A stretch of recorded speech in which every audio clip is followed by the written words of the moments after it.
Óscar Gómez Navas, desde Venezuela. ¿Cómo te va, Óscar? Buen día, ¿cómo andas ahí? Buen día, Roberto, ¿cómo estás? ¿Cómo Bien. te ha ido? ¿Cómo sigue? Bien, muy bien, gracias a Dios. ¿Vos cómo estás?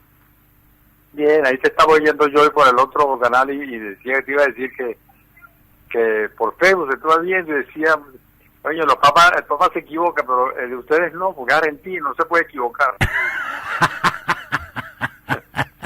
Está muy bueno, visto desde afuera. Viste que los argentinos los argentinos no nos equivocamos nunca. Bueno, pero es interesante. No recordaba en qué concilio religioso se discutió esto. Estoy entre la Edad Media y esto de que el Papa, si el Papa se equivocaba o no, fue un revuelo en su momento. Sí. Y al final se terminó determinando que sí, que efectivamente se equivocaba, como todos los hombres, aún siendo imbuido por el poder de Dios, ¿no? Así que de ahí para abajo no nos queda mucho terreno a nadie. Bueno, ¿cómo está Venezuela hoy, Óscar? Bueno, hoy entramos en el día 75 de las protestas en la calle, que no se han detenido y continuarán.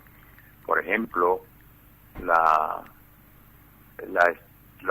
acción de hoy era ir al Tribunal Supremo de Justicia, como no se puede ir caminando, manifestando, porque la Guardia Nacional coloca barricadas y dispara y hace caer bombas lacrimógenas. Entonces era para ir en el subway, en el metro, hasta el Tribunal Supremo o en el transporte público. Ajá. El gobierno llegó y suspendió el pago de transporte. Su gobierno amenazó a los transportistas que si salen a la calle les cancela la concesión, entonces no hay transporte público.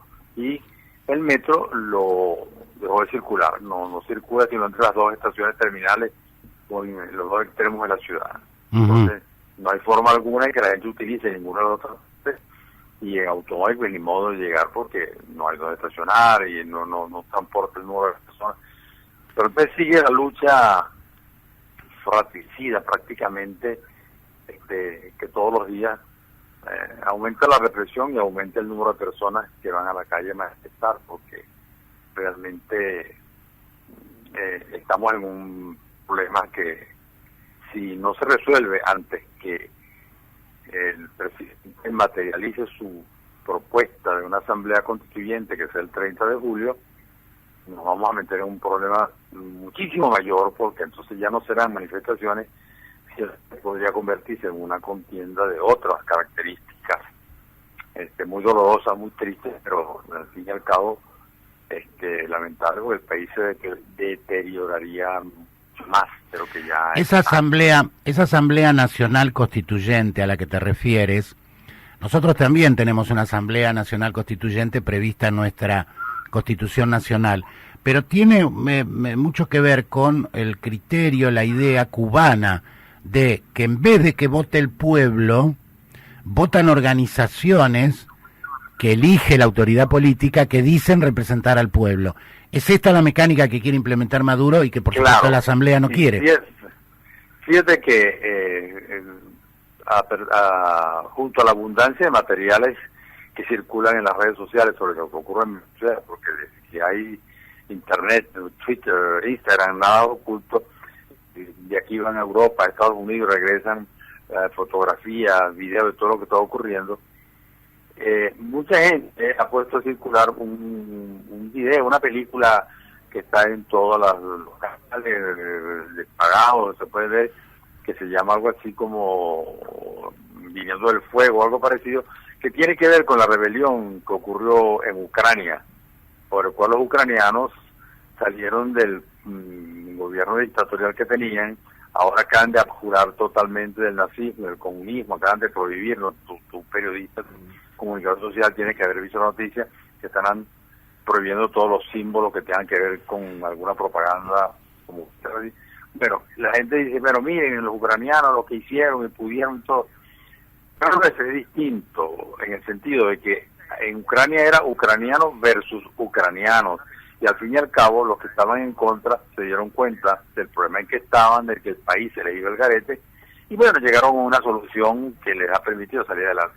El panorama es distinto porque nosotros estamos peleando, valga entre comillas la palabra peleando, estamos combatiendo, estamos enfrentando no solamente al gobierno de Venezuela con las características dictatoriales que tiene, sino a un gobierno invasor, porque prácticamente todo lo que el gobierno hace en materia de represión y en la convocatoria de esa asamblea es un calco de la política cubana.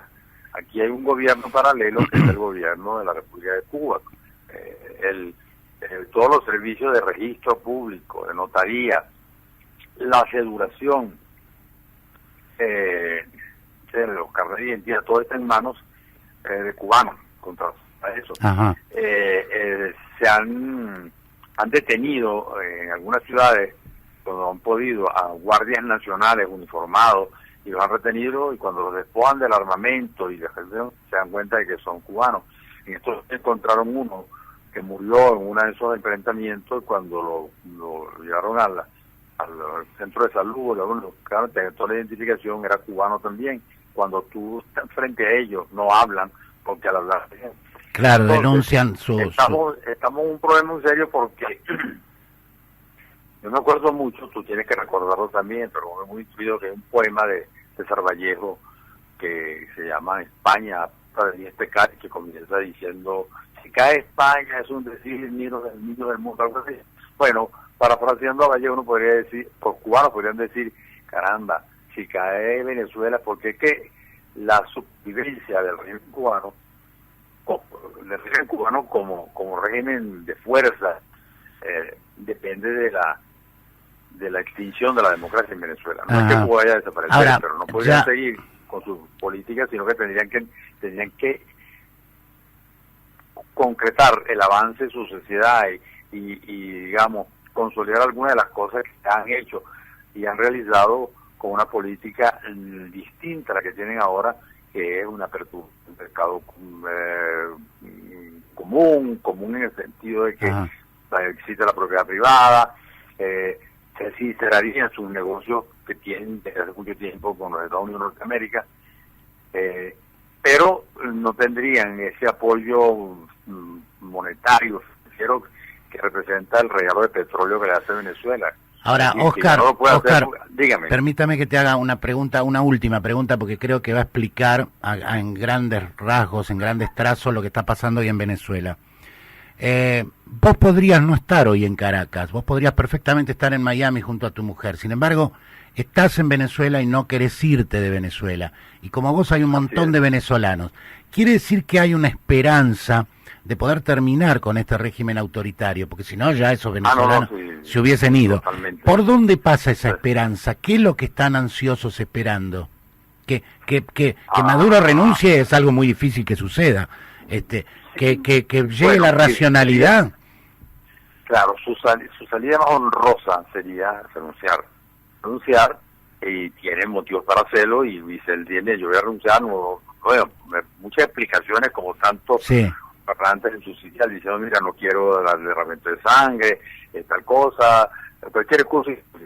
El problema que hay con muchos de nuestros dirigentes gubernamentales es que, aparte de la vecinía y de la forma como han afectado la fuerza, se enredaron en problemas de otra índole. Muchos de ellos, personas de mucha influencia en el gobierno, están señalados internacionalmente como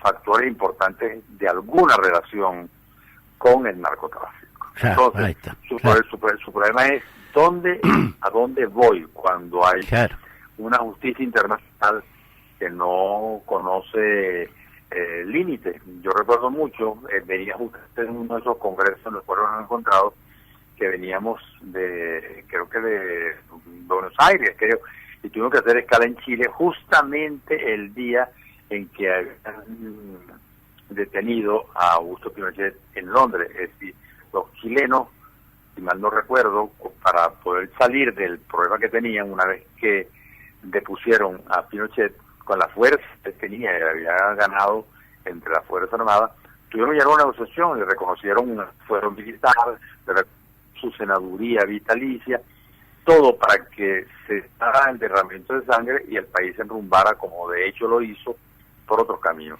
¿Esa es la salida posible? ¿Esa es la salida que ven posible en Venezuela? Ok, entonces déjame, fíjate, 1 o 2 años después, cuando todo estaba ya andando sobre ruedas, el Pince salió de paseo y lo detuvieron. ¿Por qué? Porque había unos delitos internacionales que no prescriben.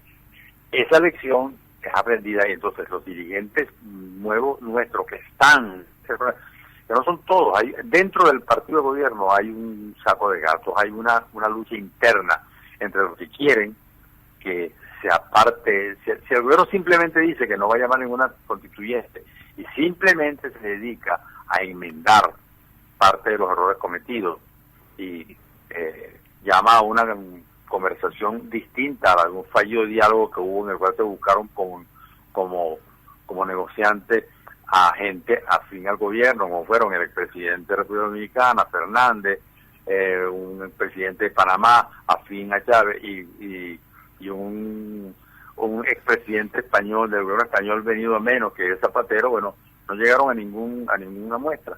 Ahora, la debilidad del gobierno, por eso te digo, soy optimista, se muestra lo siguiente: después de 3 o 4 años en que el líder, que para ellos es la joya de la corona, en la cárcel, que es Leopoldo López, tiene como 4 años preso, el juicio amañado, reconocido, y entonces viene de España el Zapatero y va a hablar con él junto con unos personeros algo del gobierno para hablar, y por lo que se sabe a ofrecerle que la casa por cárcel, que se vaya él. Hola, se nos cortó la... Ahí volvió. Tienes todos los assets en la mano. ¿Para qué vas a hablar con un líder a quien es vilipendiado y a quien lo considera como la joya de la corona en la cárcel, para proponerle a estas alturas 4 años después? Es decir, hay un enredo gubernamental en que no hayan una salida honorable. Y la salida honorable pasa por eso que los cubanos inventaron como la autocrítica para ellos, y tienen que reconocer que son malas algunas cosas,